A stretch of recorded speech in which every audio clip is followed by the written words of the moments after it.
Sometimes I don't want a salad. I don't want like a cold, lifeless salad with green bits that get stuck in your teeth and nobody tells you about it, and so you go your whole day with like stuff in your teeth. Sometimes I just want a warm, hearty, comforting meal that's gonna, nourish my belly. Oh look, and there is a new cookbook that has just that, hearty recipes. This is Tuck In by Ross Dobson. He is a prolific food writer and cookbook author, and this book is about his 16th book, if I'm not mistaken, so he knows a thing or two about food. From revamped old favorites to international taste sensations, this book has easy and delicious and flavoursome recipes that you are gonna keep coming back to again and again and again. If you want my recommendation, I would say start with the clam bake or the fisherman's pie. They look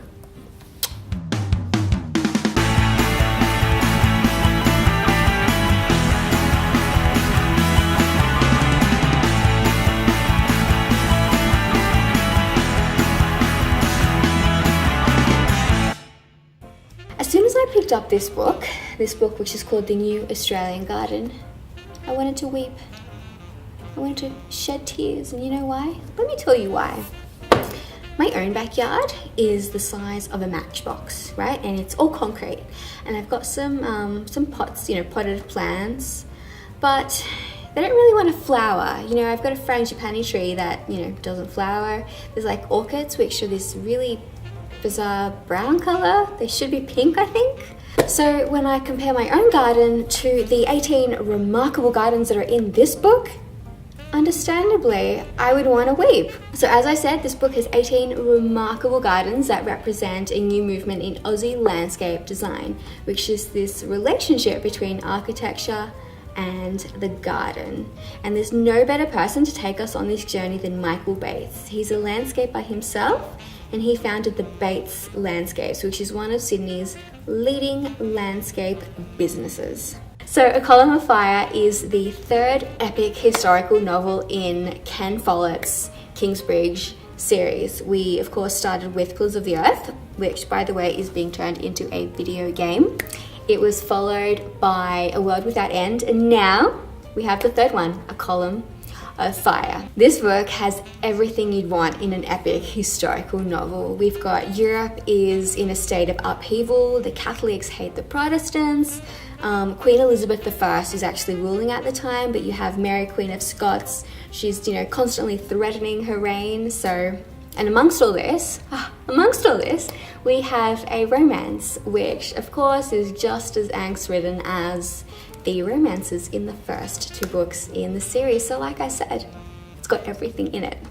We have a wonderful review of this new book by Sarah McDouling on our blog. So if you're interested in it, click on the link in the comments section and it's going to take you straight there. So Helen Hart, if you don't know, is this best-selling romance author who has captured the hearts of many, many romance readers around the world.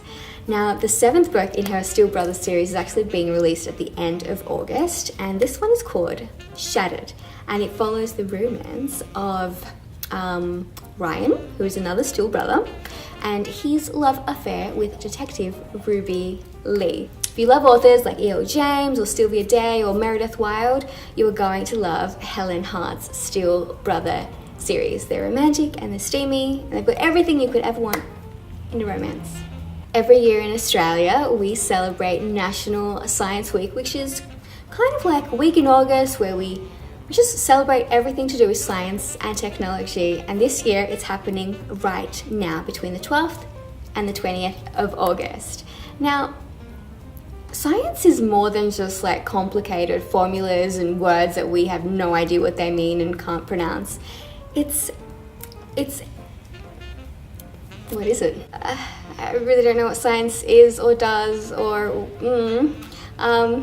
so if your kids are anything like me, I would suggest to read some fantastic science books that we have picked out at Booktopia that's going to get them really interested in science. So on the blog, we've actually put a little collection of books together that kids are going to love, and there are some fiction books in there too, like Roald Dahl's in there. So Some of the non-fiction picks is this series here. It's called the 30-second series, and it pretty much breaks down subjects into bite-sized pieces that kids can read in about, as it says, 30 seconds. In case you missed it, there have been some very important writing award announcements over this past week. Firstly, the Ruby Awards were announced, which is Australia and New Zealand's best romantic fiction.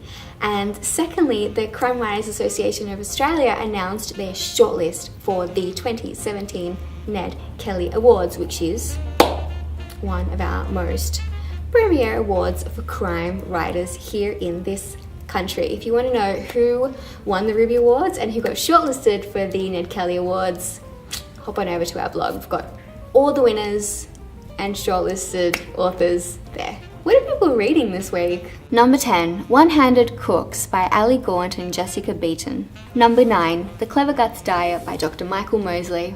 Number 8, The Handmaid's Tale by Margaret Atwood. Number 7, Taming Toxic People by David Gillespie. Number 6, Colombiano by Rusty Young. Number 5, The Subtle Art of Not Giving a Beep by Mark Manson. Number 4, Working Class Man by Jimmy Barnes. Number 3, Goodnight Stories for Rebel Girls by Lana Favilli and Francesca Cavallo. Number 2, The 91 Story Treehouse by Andy Griffiths and Terry Denton. Number 1, The Barefoot Investor by Scott Pape. So here at Booktopia we have a wonderful Father's Day competition running at the moment. So if you buy any books from the Father's Day gift card, which includes books like Tuck In, which I mentioned earlier, and also this book here, The New Australian Garden. So order them and you'll go into the draw to win a $700 book pack. You can give it to your dad or keep it for yourself. See you next week.